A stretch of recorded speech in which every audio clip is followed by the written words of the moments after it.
Hello friends, hi. Diya ഫാത്തിമൻ്റെ കേസുമായി ബന്ധപ്പെട്ടാണ് വീഡിയോ ചെയ്യുന്നത്. ഓക്കെ, കാരണം വേറെ ഒരു അപ്ഡേഷനോ കാര്യങ്ങളോ ഒന്നും ഉണ്ടായിരുന്നില്ല. പക്ഷേ എനിക്ക് പറയാനുള്ള കുറച്ച് കാര്യങ്ങൾ പറയാൻ വേണ്ടി വന്നതാണ്. ദിയ ഫാത്തിമൻ്റെ കാര്യവുമായി ബന്ധപ്പെട്ട് കുറേ ആളുകൾ കേസ് അന്വേഷിക്കുന്നുണ്ട്. അങ്ങോട്ട് നടക്കുന്നുണ്ട്, ഇങ്ങോട്ട് നടക്കുന്നുണ്ട്. കുറേ കാര്യങ്ങൾ, രണ്ട് വീട്, അയൽവാസികളുടെ വീട്, കാര്യങ്ങൾ, കുറേ സംഭവങ്ങൾ, നായകേറിയ വീട്, അത് ഇത് കൈകത്തോട്, അങ്ങനെ കുറേ കാര്യങ്ങൾ പറഞ്ഞു പോകുന്നുണ്ട് ഇല്ലേ, ഇഷ്ടം പോലെ കാര്യങ്ങൾ. അപ്പോൾ ഇതൊക്കെ അന്വേഷണത്തിൻ്റെ സംഭവങ്ങൾ തന്നെയാണ് കേട്ടോ, അല്ലാന്നല്ല. അപ്പോൾ നമ്മൾ സത്യത്തിൽ എല്ലാ തെളിവോടുകൂടി നോക്കേണ്ട ഒരു ആളില്ലേ? എനിക്കങ്ങനെ തോന്നിയ ആളുണ്ട്. കാരണം നിങ്ങൾ എത്ര പേരെ വീഡിയോ കണ്ടിട്ടുണ്ട്? ഈ ദിയ ഫാത്തിമയാണെന്ന് ദിയ ഫാത്തിമേൻ്റെ ഉമ്മയും ഉപ്പയും എല്ലാവരും 100% ഉറപ്പിച്ച ഒരു വീഡിയോ ഉണ്ട്.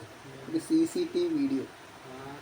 അങ്കമാലി ബസ് സ്റ്റാൻഡിൽ വെച്ചിട്ട് ഒരാൾ ഈ പറഞ്ഞ ദിയ ഫാത്തിമയെ എടുത്തുകൊണ്ട് വന്ന സ്ത്രീക്ക് എന്തോ സാധനം കടയിൽ നിന്ന് വാങ്ങിച്ചു കൊടുക്കുന്നൊരു വീഡിയോ. ആ വീഡിയോ എത്ര പേര് കണ്ടിട്ടുണ്ട്? ആ വ്യക്തിയാണ് നമുക്ക് കിട്ടേണ്ടത്. ആ വ്യക്തിയെ കിട്ടിക്കഴിഞ്ഞാൽ ഏകദേശം മനസ്സിലാവും ഇവരെവിടെയാണ്, ഈ കുട്ടി എവിടെയാണെന്നൊക്കെ ഉള്ളത്.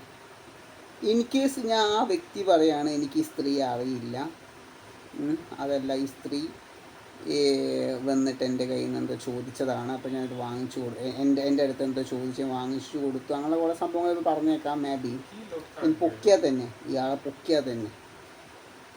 എന്നാലും നമുക്കൊരു കച്ചിത്തുരുമ്പാണ്. ഇയാളെ വെച്ച് നമുക്ക് അന്വേഷിക്കാം, ഒരു തുടർ അന്വേഷണം കാര്യങ്ങൾ നമുക്ക് കൊണ്ടുപോകാം, പല കാര്യങ്ങളും നമുക്ക് ചെയ്യാൻ സാധിക്കും. ഓക്കെ, സോ ഹൈലി റെക്കമെൻഡഡ് ആയിട്ടുള്ള സംഭവമാണ് ഞാൻ പറഞ്ഞത്. ഈ പറഞ്ഞ ആളെ ആ വീഡിയോ ഞാൻ കാണിച്ചു തരാവേ.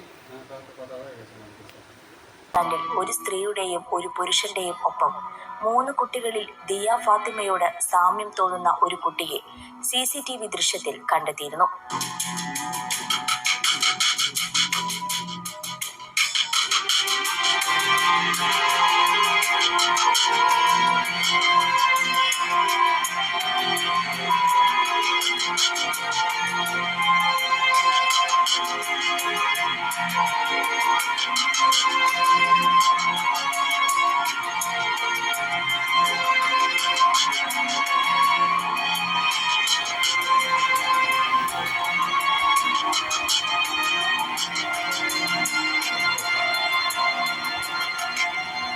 എന്നാൽ ഈ അന്വേഷണവും പുരോഗമിച്ചില്ല.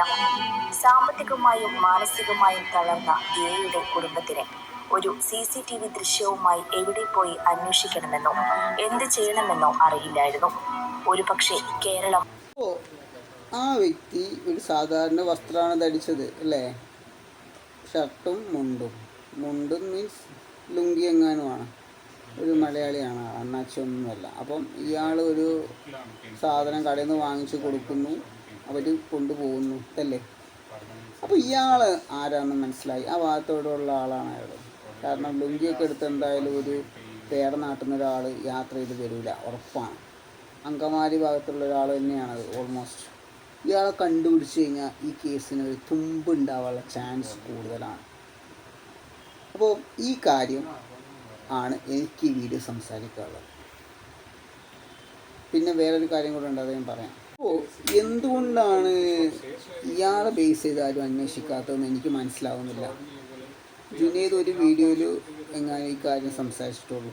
പിന്നെ ഈ വ്യക്തിയുമായി ബന്ധപ്പെട്ടിട്ടുള്ള ഒരു കാര്യം സംസാരിച്ച് ഞാൻ കേട്ടില്ല. ഈ വ്യക്തി അന്വേഷിക്കണമെന്നോ അല്ലെങ്കിൽ ഈ വ്യക്തിയുമായി ബന്ധപ്പെട്ടുള്ള കാര്യങ്ങൾ അറിയണമെന്നോ ഒന്നും പറഞ്ഞത് ഞാൻ കേട്ടിട്ടില്ല. എൻ്റെ അറിവിൽ ഞാൻ കേട്ടില്ല. നിങ്ങൾ കേട്ടിട്ടുണ്ടോ എന്ന് എനിക്കറിയില്ല. കാരണം ഇതൊരു അന്വേഷിക്കേണ്ട വിഷയമാണ്, അതുകൊണ്ടാണ്. കാരണം അത് ആ കുട്ടിയാണെന്ന് 100% ഉറപ്പിച്ചതാണ് ഈ കുട്ടീൻ്റെ പേരൻസും ബാക്കിയുള്ള എല്ലാവരും. അപ്പോൾ ഇയാളെക്കുറിച്ച് അന്വേഷിക്കണ്ടേ വേണ്ടേ? അതാണ് എൻ്റെ ചോദ്യം. ദിയ ഫാത്തിമയുടെ ഉമ്മയുടെ കയ്യിൽ ഒരു ചാനലുകാർ വന്നിട്ടുണ്ടായിരുന്നല്ലോ, പേര് ഞാൻ മറന്നു കേട്ടോ. ആ ചാനലിൽ ഫോട്ടോ കൊടുത്തിട്ടുണ്ട്. ദിയ ഫാത്തിമയുടെ ഉമ്മയും ഇപ്പോഴത്തെ ദിയ ഫാത്തിമ എങ്ങനെയായിരിക്കും എന്നുള്ളതൊക്കെ ഒത്തു നോക്കി വരച്ച ഫോട്ടോസാണ്. പക്ഷെ എനിക്ക് ആ ഫോട്ടോ കണ്ടിട്ട് അത്ര ക്ലാരിറ്റി തോന്നിയില്ല. അത് ആർട്ടിഫിഷ്യൽ ഇൻ്റലിജൻസുമായി വരച്ച ചിത്രം തന്നെയാണോ എന്നൊക്കെയുള്ളൊരു സംശയം. ഒരു ക്ലാരിറ്റി അത് തന്നെ ആയിരിക്കുക, അത് ഏകദേശം അതുപോലെ ആണോ എന്നൊക്കെയുള്ളൊരു ഇതെനിക്കുണ്ട്. എനിവേ അത് നമുക്ക് വിടാം. ഓക്കെ, മെയിനായിട്ട് ഈ പോയിൻ്റ് ഔട്ട് ചെയ്യുന്ന ഈ സംഭവം, ആ ബസ് സ്റ്റാൻഡ് കണ്ട വ്യക്തി അതാരാണ്, അയാൾ ഇവരും തമ്മിലുള്ള ബന്ധം എന്താണ് എന്നുള്ള കുറച്ച് കാര്യങ്ങൾ നമുക്ക് അന്വേഷിക്കണം മസ്റ്റായിട്ട്. എന്നാലേ ഈ കേസിന് മെയിനായിട്ട് തുമ്പ് കിട്ടുള്ളൂ. ആ കുട്ടീനെ തട്ടിക്കൊണ്ടുപോയത് ഇയാൾക്ക് പങ്കുണ്ടോ, ഇയാളതിൻ്റെ ഭാഗമാണോ, എന്താണെന്ന് എങ്ങനെയാണുള്ള കാര്യമൊക്കെ മനസ്സിലാവണമെങ്കിൽ ഇയാളെ പൊക്കണം. ആ ഫോട്ടോ കണ്ട, ആ വീഡിയോ കണ്ട അയാളെ പൊക്കണം, ഉറപ്പായിട്ടും പൊക്കണം. ഇതൊരു ചില്ലറ കാര്യമില്ല കേട്ടോ. അപ്പം ഈ കാര്യം എന്തുകൊണ്ടാണ് വിട്ടുപോയതെന്ന് എനിക്ക് മനസ്സിലാവുന്നില്ല. എല്ലാ കാര്യങ്ങളും സംസാരിച്ചു. ഇത് മെയിനായിട്ട് ആ ഭാഗത്ത് ചുറ്റിപ്പറ്റി നിൽക്കുന്ന ഒരാളല്ലേ. അപ്പോൾ അയാൾ എന്തായാലും ആ ഫോട്ടോ വെച്ചിട്ട് നമുക്ക് അന്വേഷിച്ച് കണ്ടെത്താൻ പറ്റും, ഉറപ്പായിട്ട് പറ്റും.